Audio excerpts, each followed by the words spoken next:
Good morning. My name is Jordan Boyer. I am a community programs educator with UPMC, and this is Penny.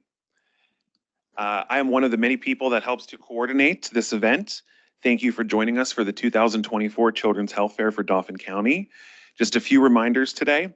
Please know that for those who are attending the event live with us today, we will be recording the session, so all classrooms should be in speaker view, which means that cameras are turned off. This is usually found in the top right corner of the computer screen. Everyone will be on mute except for the presenters. Although everyone attending should be on mute, the chat function will be available for the teachers to enter any questions on half of their class. Each presenter will answer them after they finish their presentation. If we run out of time, we will provide answers with the schools after via email. Now, Penny, are you ready? All right, without further ado, we want to welcome you to the Children's Health Fair, and we'll show you how healthy is happy. Enjoy. Boys and girls, my name is Denise. I'm one of the dietitians here at UPMC Memorial. And part of my job is learning how to teach people how to eat healthy. And that's what we're going to do today using My Plate. You might have learned a little bit about My Plate already in school, but let's take a few minutes to review My Plate. My Plate helps us to have a balanced diet. All foods that are in My Plate are healthy for you, and no food group is more important than another. Our first group that we'd like to talk about is our protein group. So we're going to put that here on our plate. Proteins are really important for our health. One of the big things they do is help our muscles to grow. We have a lot of choices in the protein group. Some of them do come from meat items like steak and fish and chicken, but we also can get protein from foods that don't come from animals. Those are from vegetable sources, things like tofu, so you might be familiar with that. You might also be familiar with nuts and nut butter, so things like peanuts and peanut butter and also almond butter will give us protein as well. One of the other plant sources that we can get protein from is dried beans. So things like split peas, beans, kidney beans, all sorts of those type of beans provide our body with protein. And again, we want protein to help our muscles stay strong. The key to the protein group is to vary your sources of protein. Have all different types of protein. And we can't forget about eggs. Eggs are also part of our protein category. And you can see protein is important for us. It takes up a portion of our plate. For most young people, we're looking at about 5 to 6 ounces of protein every day. Our next group that we're going to talk about is our dairy group. And you can see our dairy group off to the side here. We need about 3 cups of dairy per day. There's an important mineral in the dairy group. Can you think of what it is? It starts with the letter C, and if you guessed calcium, you're right. Calcium's important to keep our bones and our teeth very strong. Of course, in the dairy group, we have the obvious. We have milk, but there's also some things that are made from milk also that provide our body with calcium, and that's things like cheese and also yogurt. So we'll put those on our plate. We need about 3 cups of dairy every day to keep us healthy. So now let's talk about another food category, and that's the grain group. And you can see that's here in the corner. So our grains are going to provide our body with a lot of nutrition. They help to give our body energy because they have something called carbohydrates. So we have a lot of things in the grain group that can help keep our body healthy. So we have bread, we have things like popcorn, we also have things like rice and pasta and noodles. When we think about the grain group, we have 2 different categories. We have refined grains and we have whole grains. We want to make more of our grains whole because they provide our body with more nutrition, and especially with that nutrient called fiber. To have a healthy diet, we're trying to have about 5 to 6 ounces of grains every day.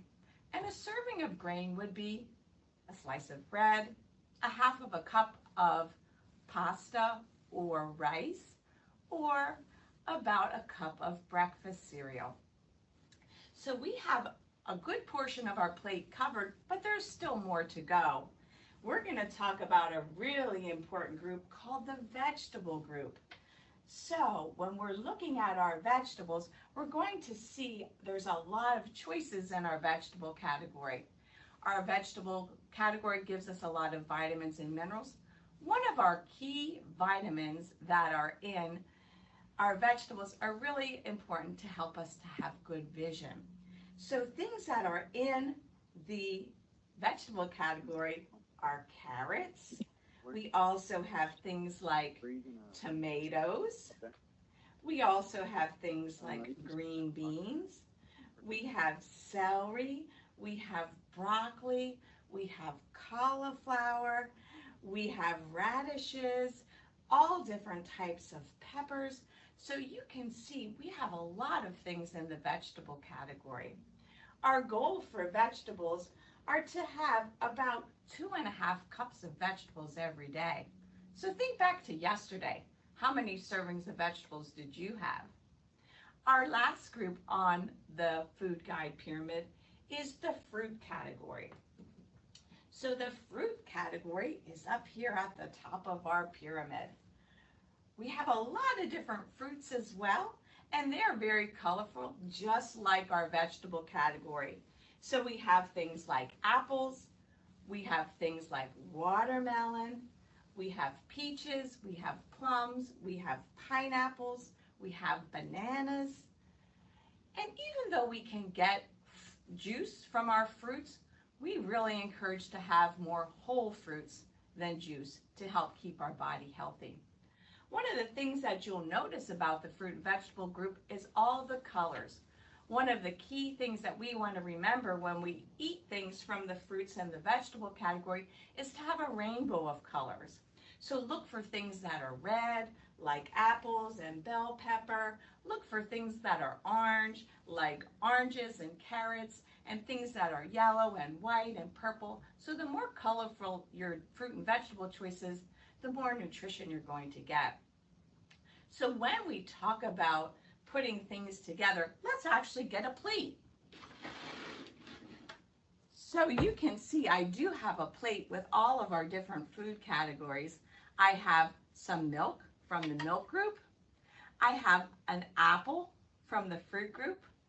I have some carrots from the vegetable group. I have some salmon from the protein group. And I have some brown rice from our grain group. So that's a good example maybe for an evening meal. But what about breakfast? So how many of you out there had breakfast this morning? Let me see a show of hands. I'm really hoping that everybody raised their hand. Breakfast is a super important meal for boys and girls because it helps to get our body going in the morning. When we talk about breakfast, we want at least a 3-star breakfast. A 3-star breakfast has 3 of the different food groups.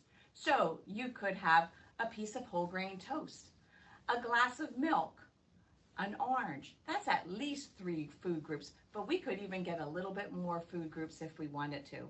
So make sure you're eating some healthy foods every day by using my plate as your guide.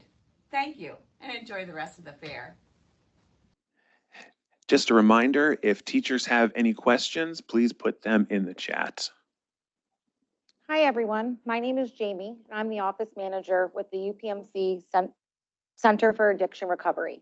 Today, I'm here to talk to you about harmful substances.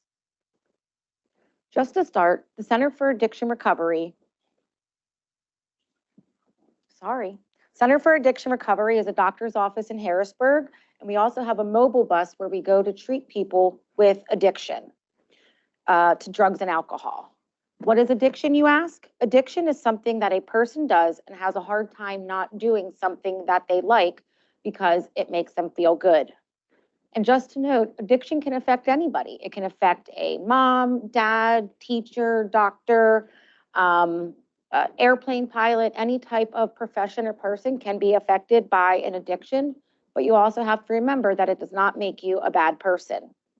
Why do you become addicted to something? Because your body and brain feels a certain way when you do it, and you like the way that it makes you feel because it can make you happy, it can take a pain away, and it can do a lot of things to feel a certain way. There are multiple types of addiction. You can be addicted to anything like TV, video games, phone, iPad, food, anything that you really like and want to have a lot of can be an addiction. At the Center for Addiction Recovery, we're helping people who are using drugs and alcohol.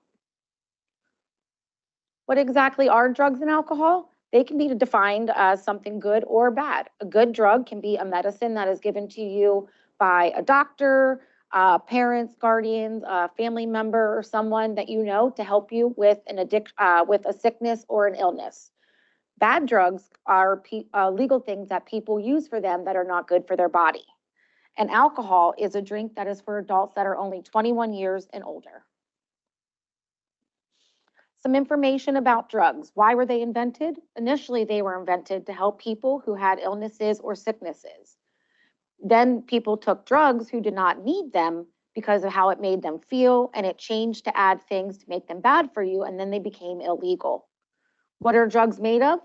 Good things and bad things. The good drugs are made up of a combination of things to help with a specific or illness, and the bad drugs can be a good drug that has things added to it and changed to cause a different feeling than the purpose of the good drug.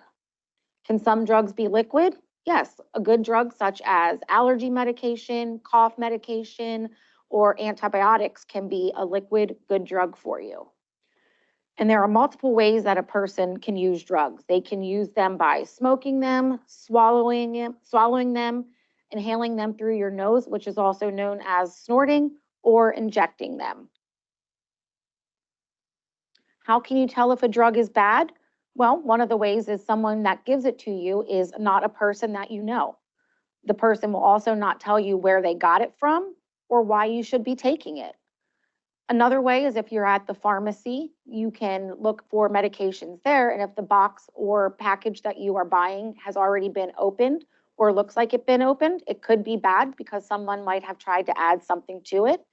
And another way to tell if it's a bad drug is if you're not sick and you don't need the medication. Why would people trick you into taking bad drugs? Because the drug makes them feel a certain way or do something funny, and they also believe that they want to see other people have that same reaction and same feeling that they do.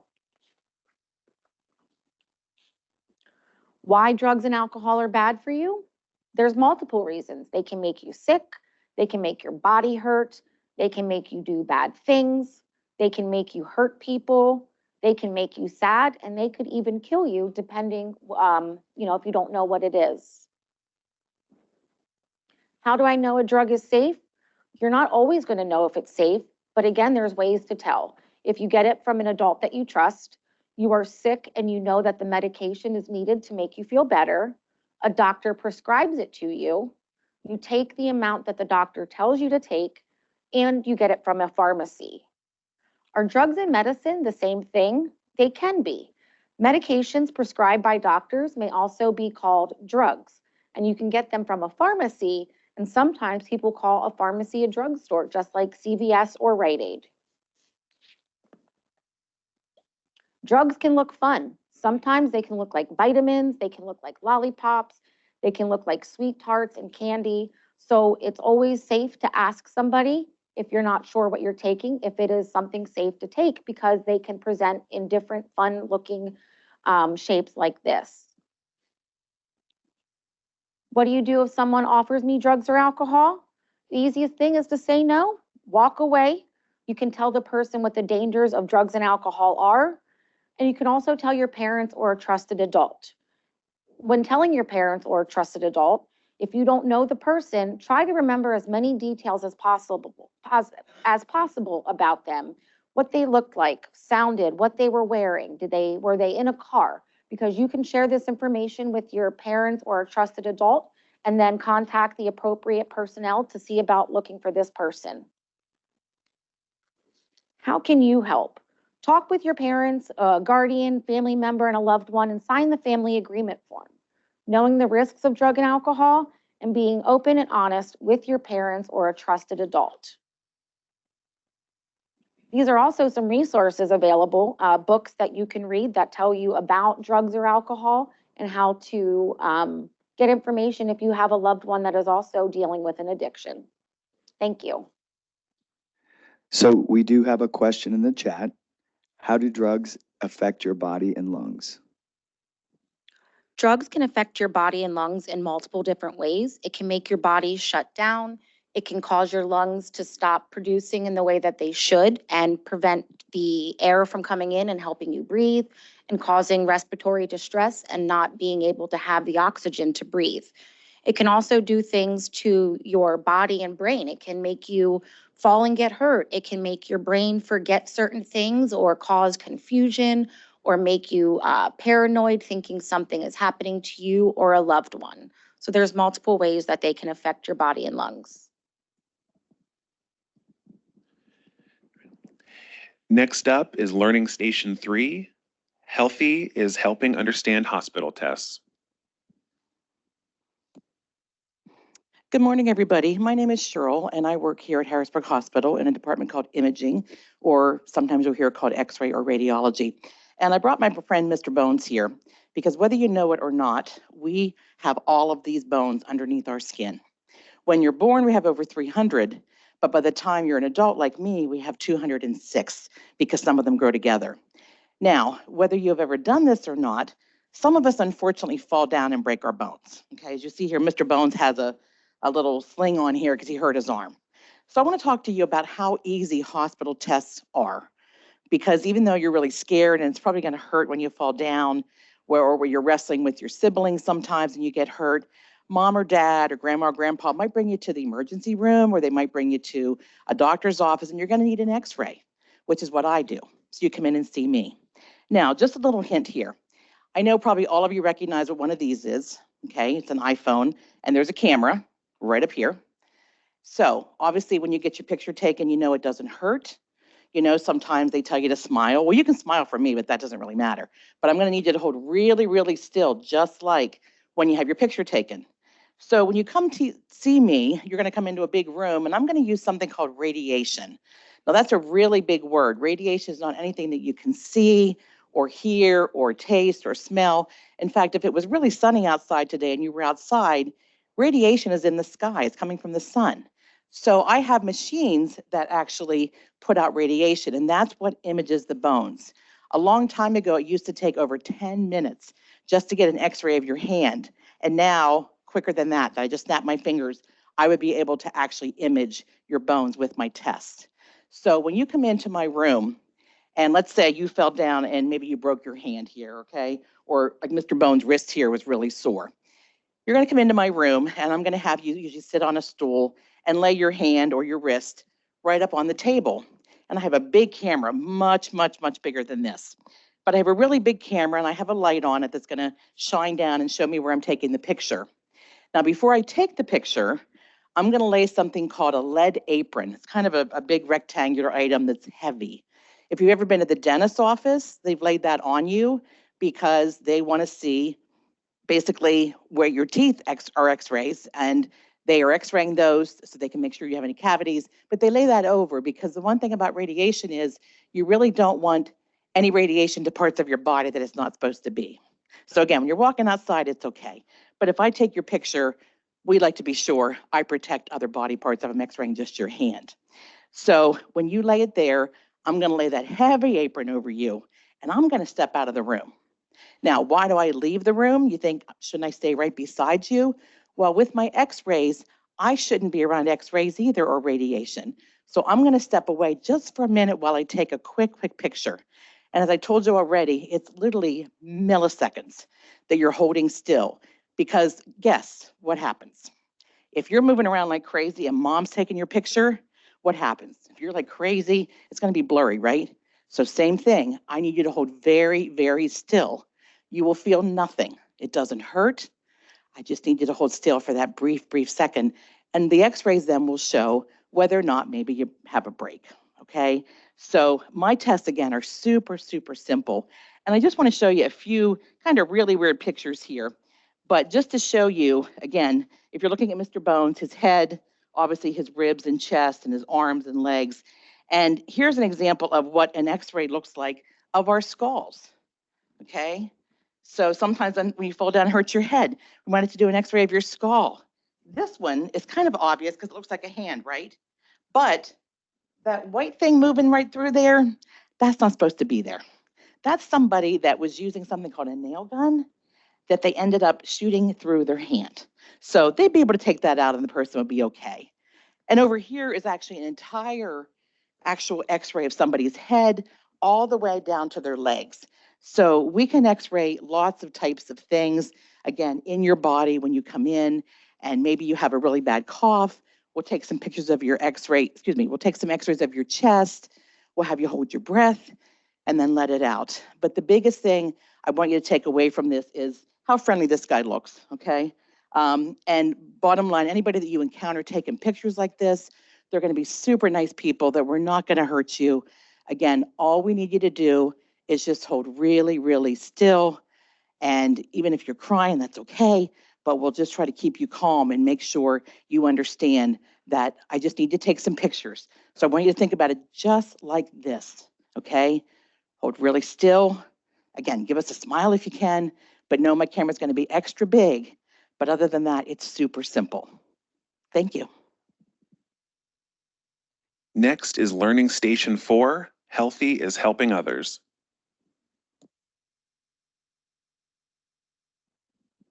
Hello, I'm Jenna Robbins, and this is Abby Varnicle. We are part of the recruitment team here at UPMC. Today, we're going to talk to you about some different careers available here in the hospital system. Where do you go when you're not feeling well or if you get hurt? You probably go to either the hospital or your doctor's office. You probably know somebody who's had to visit the hospital if you haven't had to visit the hospital yourself. You may even have been in an ambulance or seen an ambulance on the road.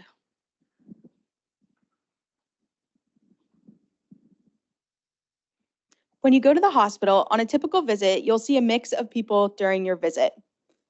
You'll see an x-ray tech, you'll see pharmacy, you may have to get medicine from them, so you'll see a pharmacy tech. You may see our valet services department upon your arrival. They'll help you park your car so you can focus on your visit. When you walk in, you'll be greeted by someone at the front desk who will direct you where to go into the hospital. While you walk to your destination, you may pass a security officer. Don't worry, they are here to keep us safe. A registration rep may check you in and collect your contact information like your name, phone number, your address. You may also have to provide your insurance information, but I'm sure your parents can help you provide that information. After that, you may see a patient care assistant and a nurse who will show you to your room. After you talk to the nurse about how you're feeling, you'll meet with a doctor who will go over your next steps to feeling better. If you need any medicine to help you feel better, you may need to get medicine from the pharmacy to help. You'll see pharmacists and pharmacy technicians there. You may have to get tests done, and if so, you'll see a phlebotomist who will draw some blood for testing, and they'll take the blood to our team in the lab for continued testings.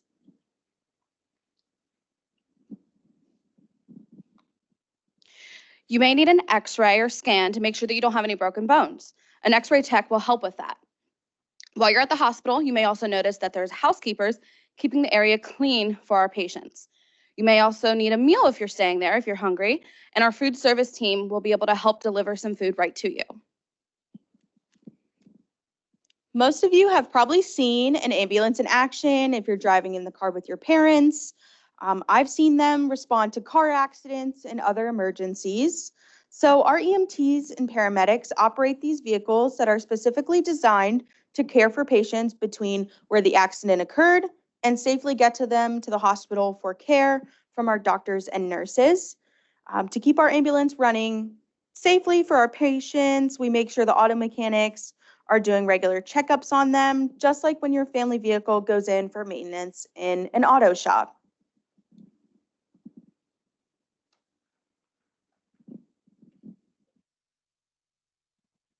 After you visit the hospital, you may need to visit your primary care doctor.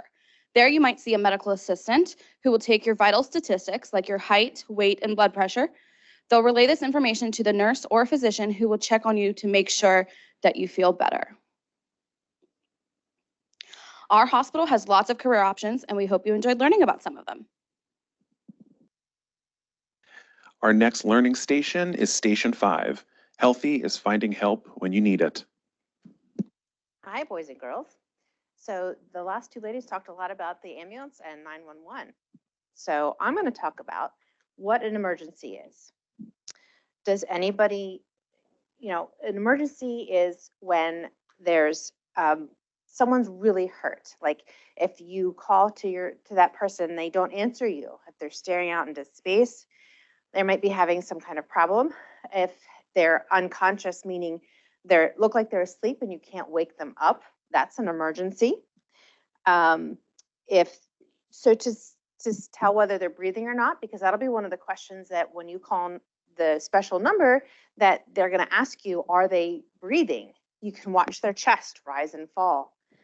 You can put your finger up and see if you can feel any air coming out of their mouth or nose. So what's that special number that we call if we have an emergency? Call 911. Okay, and that's only for severe emergencies. What is not an emergency is if you lost your pet. You got a bug bite, if you have a little cough or a tummy ache, if you're mad at your mom or dad, and if you fall off your bike and skin your knee. Those are not reasons to call 911. 911 is just for big emergencies. When you call them, you need to act quickly, call 911 quickly, but you also have to remain calm. Because when you call, you're screaming and crying, they're not going to be able to understand what you need. So when you call 911, the dispatcher, the person who answers the phone, they're going to ask you lots of questions. You're going to need to know they're going to ask your name so they know who you're talking to. They're going to want to know the phone number you're calling from in case the call gets dropped, the phone goes dead, so they can call back. They also are going to want to know your address. Remember, the ladies just before me said that you need to know your address of where you're at for the emergency. So the best thing to do is get your parent or guardian to help you put on a little 3x5 card, your address and phone number, so that when you do have to call 911, if you have to call 911, you will know what information to give them, because it's very important so that they know where to send the emergency people at, whether it's the police, the fire, or EMS.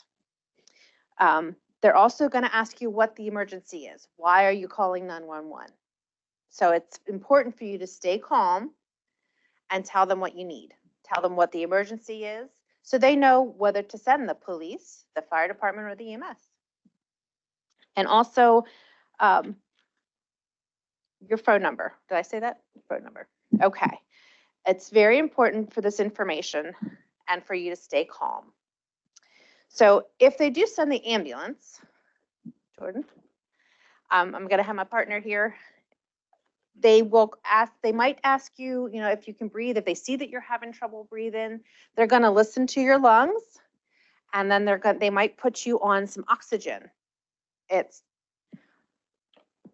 sure some of you have seen this. Some of your grandparents might be on it, but it doesn't hurt. It just tickles a little bit. It goes right in your nose. Jordan, does that hurt? Not at all. Okay. And so we'll put you on some oxygen. And if some of you have asthma, you'll know exactly what this is. We put medicine in this to help you breathe better. So you don't have it'll open up your lungs. The medicine in it will open up your lungs. And we will also take your temperature. And we have a pulse ox that we use. The pulse ox goes right on your finger, and it will tell us how much oxygen is in your blood. And if we need to give you more oxygen, that helps us know to give you more oxygen. It also tells us what your pulse is. And I'm sure you've all had this done too. We take your blood pressure. then we listen with our stethoscope to your blood pressure. I'm sure you've all had that done too. So,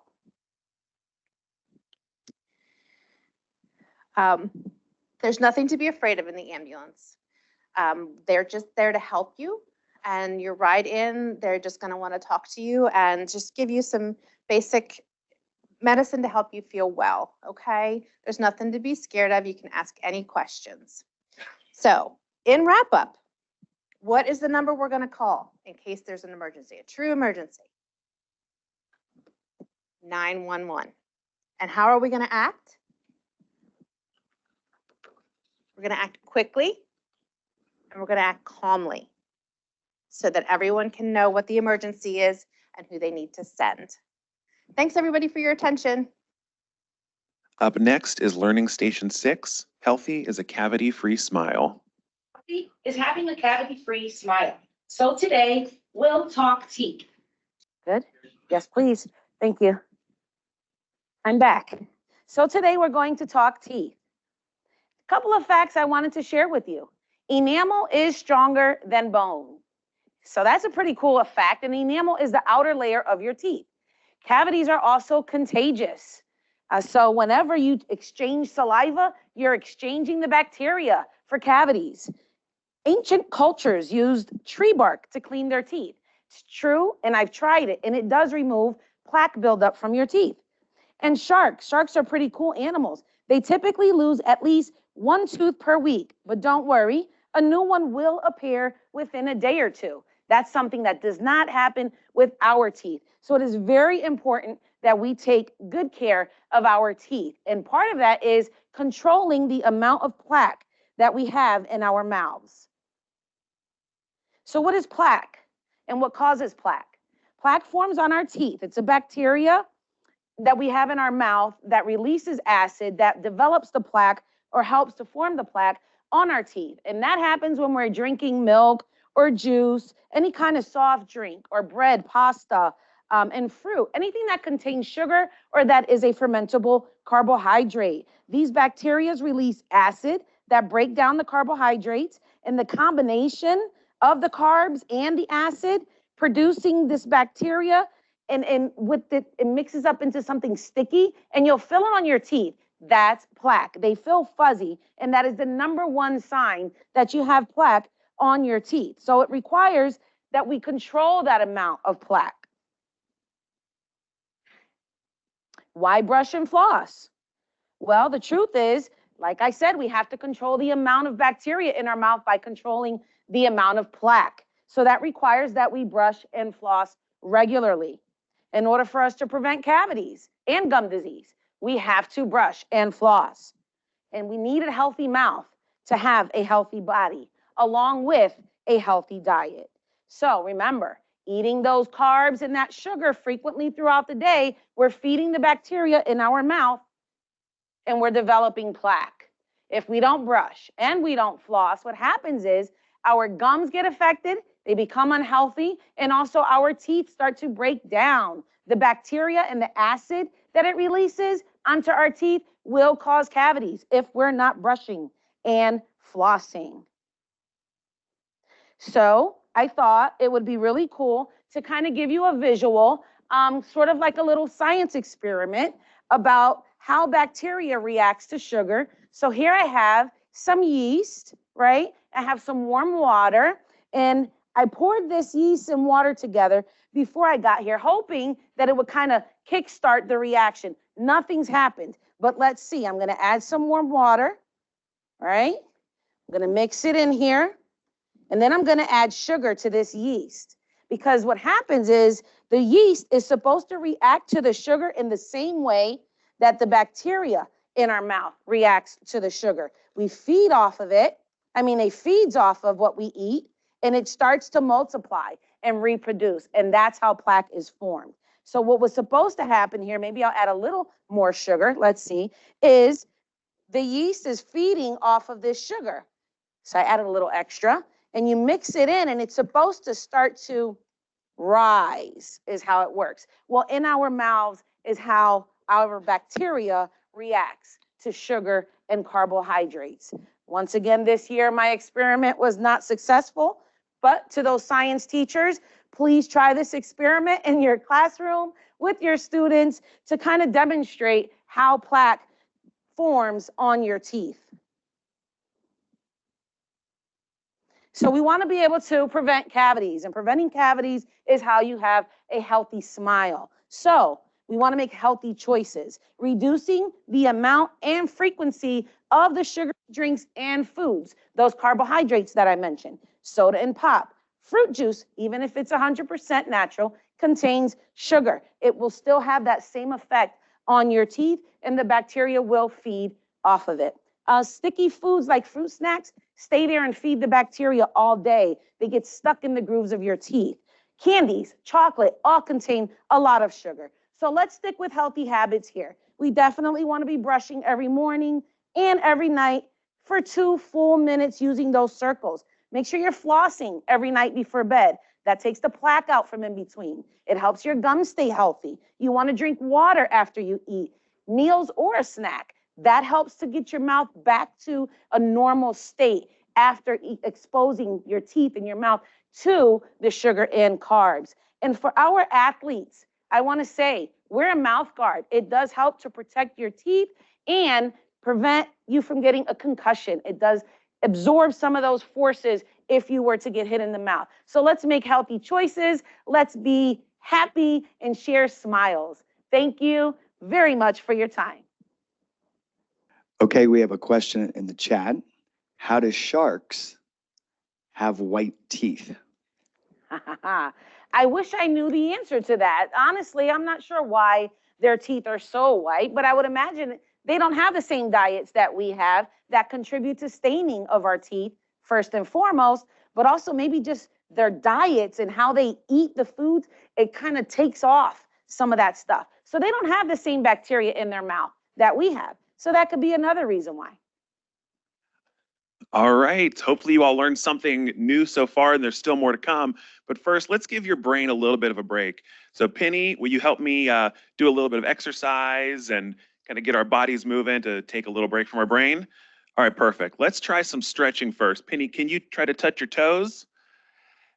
I can't go. That's about, yep, that's all I can go down to. That's perfect. All right, let's stand back up.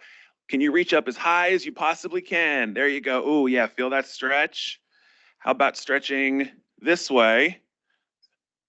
And how about the other way? Perfect. All right. You could do more stretching than I can. That's great. How about a little bit running in place? Can you run in place? Perfect. Whew. I'm out of breath already. How about you? Doing okay? Doing good. Get those lungs moving. We're going to learn about lungs and healthy breathing a little bit later. All right, perfect. How about jumping jacks? Can you do jumping jacks? We'll try. Ready? Go.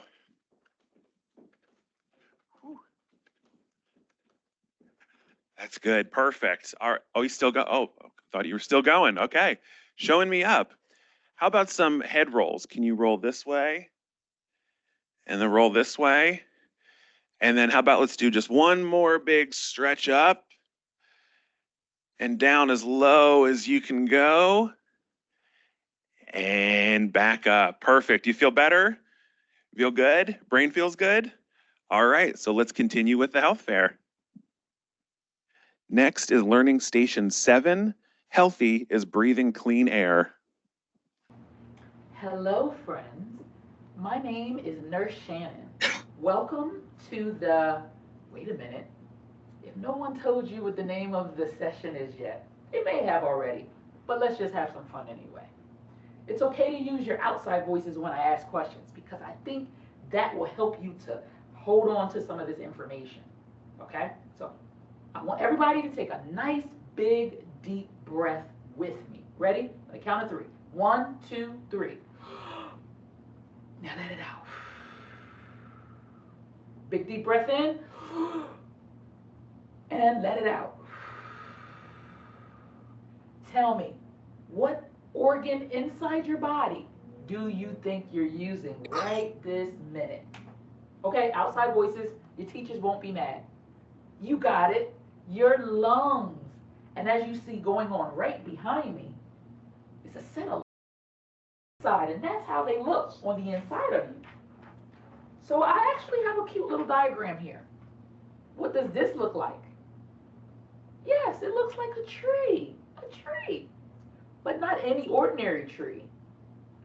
It is a bronchial tree. What is a bronchial tree? It helps the air exchange or pass in and out of our lungs. Just like I'm holding it here on the inside of me. And when you look at that video here and how you see where they sit on the inside there, that's it. That's how your lungs that you just used, you're using them right now. You're not telling your body to do it because the autonomic system here in our brain is telling your lungs to move. On the end of these bronchial branches, well, actually, this is the trachea, goes down into the bronchial branches. And then on the very ends of the branches are alveoli, where you would find on a regular tree, where you would find the leaves, you actually find alveoli. That's a big word, but they're air sacs that inflate and deflate. Inflate and deflate. And then they're covered in a lot of tissue, which I'm going to show you in a little bit. What's the number one thing that people do that can harm or damage or cause sickness in the lungs? Outside voices are all right. You got it. Smoking. Smoking is the number one thing that people can do to harm their lungs. There's something else too, but we'll talk about it in a little bit. Smoking is the number one preventable cause of death here in the United States. Why? Because there's over 7,000 chemicals found in tobacco smoke. Did you know that? I brought a couple of those chemicals here with me today. It's getting a little warm outside. Insects are kind of popping up because we got flowers and moisture and all that stuff. So we need to use some insecticide or bug killer to squirt on those bugs. But guess what? This same chemical that's found in insecticide is also found in tobacco smoke. Toilet bowl cleaner. We use it to clean, meaning these are items that we might use, but we won't on purpose put it into our body because it does say in a very small print, harmful if consumed, meaning taken into the body. So there's ammonia found in toilet bowl cleaner. The stuff that actually is helped to make the roads that our cars drive on. Tar, that sticky stuff, is also found in tobacco smoke. And lastly, I know there's over 7,000 chemicals, but I wanted to bring this one home. I know this is a toy car, but I couldn't bring a big car in here. So what comes out of the exhaust pipe of a car? Carbon monoxide. That's it. And that's found in tobacco smoke. What else is it that people do other than smoking cigarettes and tobacco, cigars, cigarillos, all those different types of tobacco products? You got it. People also vape. What is vaping? Vaping is something that is more common that you see some of the younger people and even some older people doing. They come in these really colorful devices. Pretty cool looking, huh? Some of them not so colorful. Really discreet or undercover, so to speak. Kind of looks like a USB that you would plug into the side of a computer to get information downloaded onto your computer. But guess what? There's no information in here. There's chemicals in here. And though they may smell fruity, and though it may taste good, it might even look cool, it's not cool. It's not good for you. It's unhealthy. It can damage your lungs, just like tobacco does. However, there's so many different chemicals. It's a new product. So we really don't know how many chemicals are found in these because there's so many different types out on the market now. And that's why people come to me to get help to quit these products, such as tobacco and vaping devices. Now comes to the really fun part. I get to share my lungs. I'm gonna adjust the camera really quickly.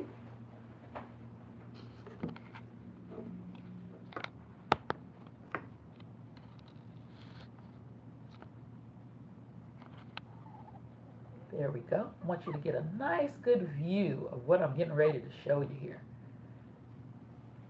Now, even though you won't see me, you'll be able to hear me. So that's most important. I brought these items here, these lungs, because just like you see in that video scrolling there, when you was taking those deep breaths, see how these are nice and round? And see when the air goes out, and then the air goes in, the air goes out, the air goes in. Here's that trachea I was telling you about. Then you look over here to the unhealthy lungs. Remember how I mentioned some of the chemicals that's found in tobacco smoke? The difference between the two here, these are pink, those are not. Those are kind of dark and kind of grayish and blackish. What makes it that color? Like I was telling you guys, that tar gets locked into the tissues. If you like to run, jump, and play, stay away from tobacco smoke. Stay away from vapor. They don't call it vape smoke, they call it vapor. Again, it might smell good, it might even taste good to some people, they say. It doesn't mean that it is good. So what I wanted you to learn from this station today is to never, ever smoke. Never, ever vape. If you know somebody who does, just send them my way here at UPMC, and I can help them to be free from tobacco. And they can have nice, healthy lungs. Keep yours healthy, okay? Till next time, you have a great day and enjoy the rest of today's Children's Health Fair. Next up is Learning Station 8. Healthy is getting your body moving and blood pumping. Hi, boys and girls. My name is Mary Giordano, and I am a community health educator here at UPMC. I work with kids, and we work on exercise and eating healthy foods. Today, I'm going to talk to you about the importance of exercise and moving our body. When we exercise, we keep our circulatory system in good shape. I want to talk to you a little bit about the circulatory system. One important part of the circulatory system is the heart. Your heart needs to be extra strong so that it can do its job. Its job is to pump blood through your body. It is important that it is healthy and strong so that it can pump that blood. Blood and the tubes that carry the blood are the other part of your circulatory system that we'll talk about. Those tubes that are pumping your blood are arteries, capillaries, and veins. So, blood. What's important about blood? Blood in your body carries nutrients to your body parts. It carries oxygen that it picks up around those healthy lungs that you just learned about. And it also carries other nutrients to your body parts.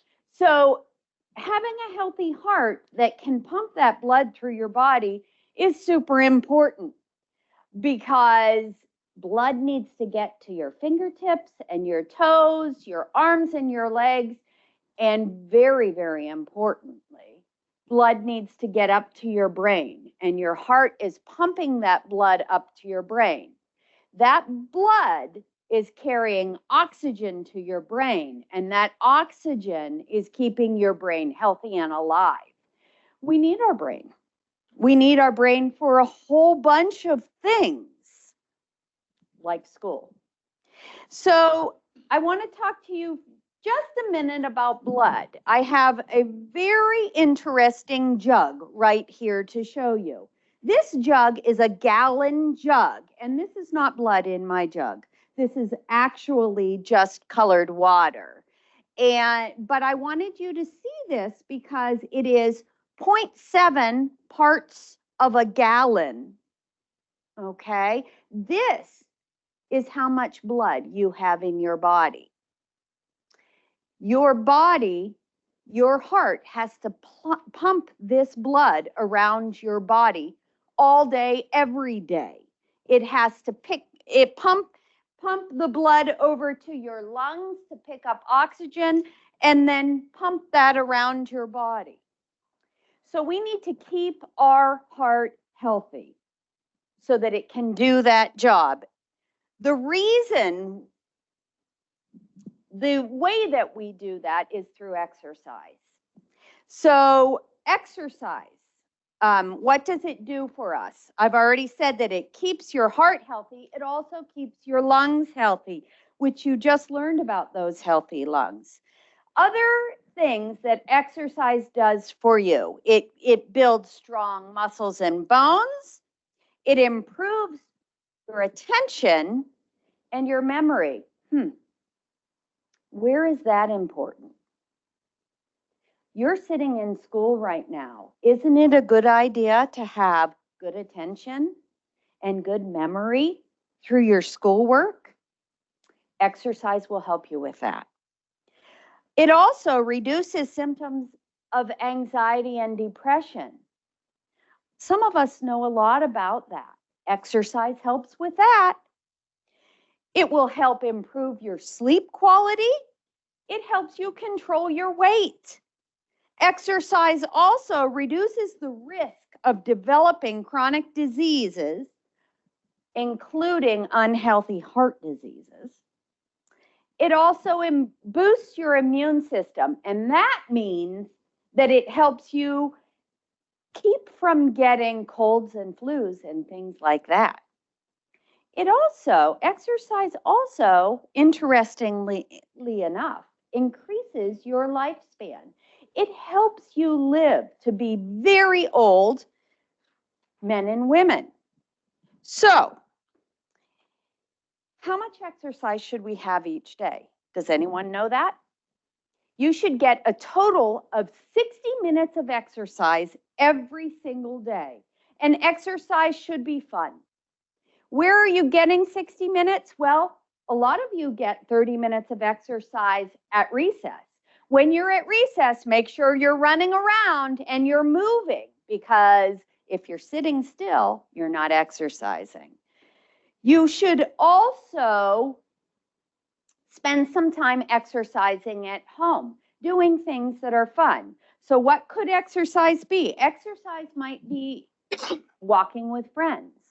Or maybe exercise is playing a ball game. Maybe you're on a team. Exercise might be walking a dog. It might be riding a scooter. It might be dancing. I'd like everybody to stand up right now. Let's get a little bit of exercise to help our memory so you can remember about exercising. Everybody stand up. We're going to do 10 jumping jacks. Jumping jacks are exercise, and they're super fun. Ready? 1, 2, 3, 4, 5, 6, 7, 8, 9, 10.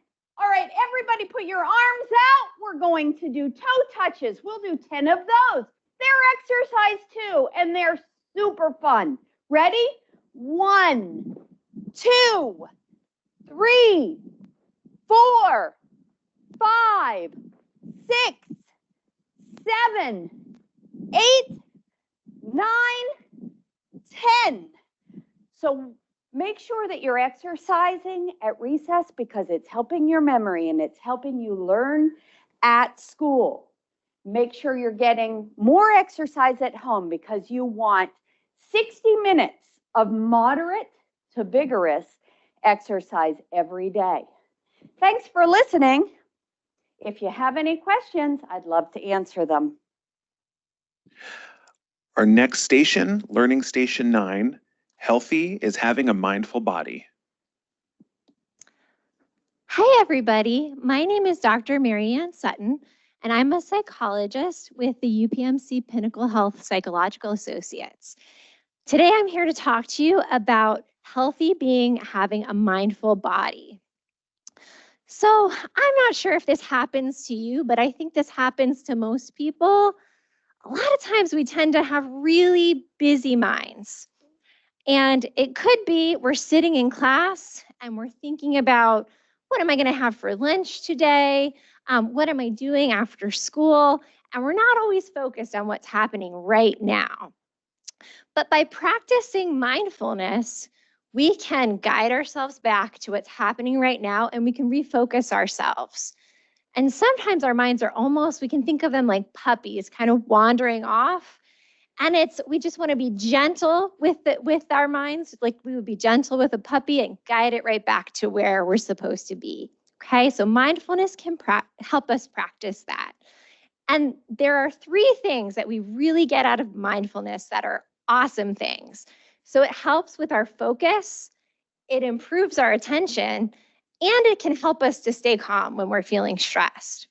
And one of the coolest things about mindfulness is it requires no special equipment, so you can practice it at any time that you want. So today, I'm going to guide you through a little mindfulness activity in which you use each of your 5 senses. And you're just going to stay in your seats and find a comfortable position with your feet flat on the floor. And as I guide you through this activity, you just want to say to yourself in your mind the things that you are finding in the present moment around you, okay? So we'll start by taking a deep belly breath, almost like we're filling up a balloon with air, and then we're just going to gently let that breath out, and maybe one more deep belly breath, okay? Now, I want you, as we're doing this activity, if you notice your mind wandering, again, you're going to take that puppy and just guide it right back to where it needs to be, okay? So it's normal if our minds wander. First, we're going to be using our eyes, and we are going to be looking around the room around us and just picking out 5 things that we can see around us. And I want you to notice those things and just say them to yourself quietly. All right, sounds like you did a great job with that. Next, we are going to find 4 things as we're sitting that we can touch around us.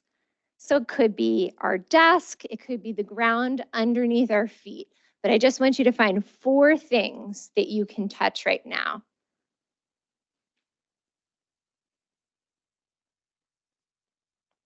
Okay. Next, we're going to be very quiet so that we can use our ears. And we're going to find just 3 things that we can hear. And I want you to listen very carefully for 3 things that you can hear.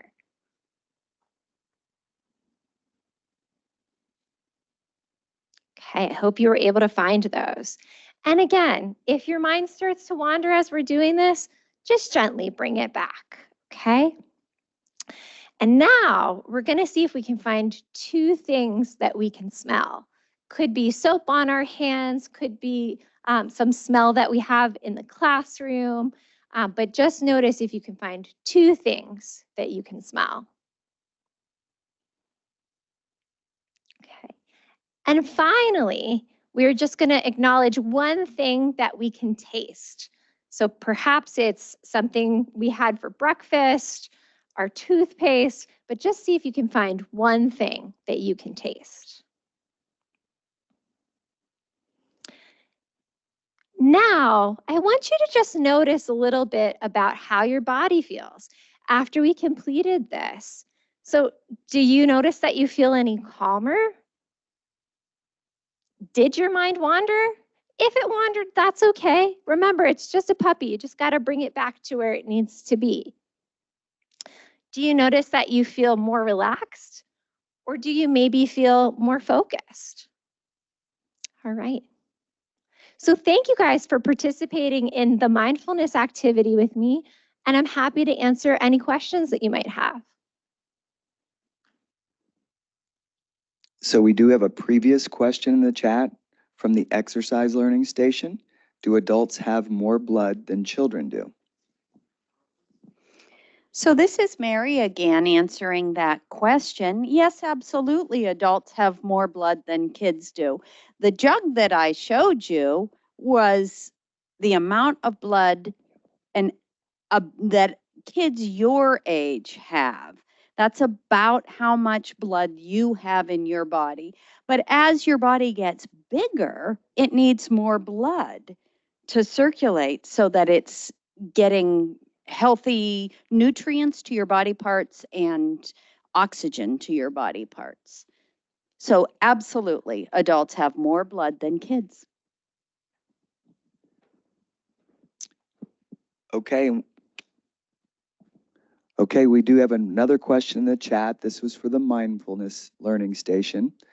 Does ADHD make you fidget more than if you don't have ADHD? Yes, absolutely. So people with ADHD are more fidgety. And sometimes if you're able to fidget, it can actually help you to focus and pay attention more. So as long as your teacher's okay with it, if you have a fidget that's okay to use, or if you're doing something like playing with a pencil, it actually will help your focus with ADHD. Thanks for that question.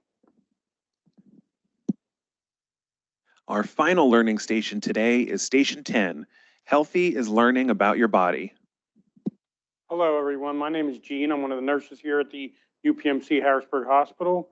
Today, we're going to talk a little bit about your digestion and learning about how healthy it is that we have good digestion to be able to support our bodies in a healthy manner.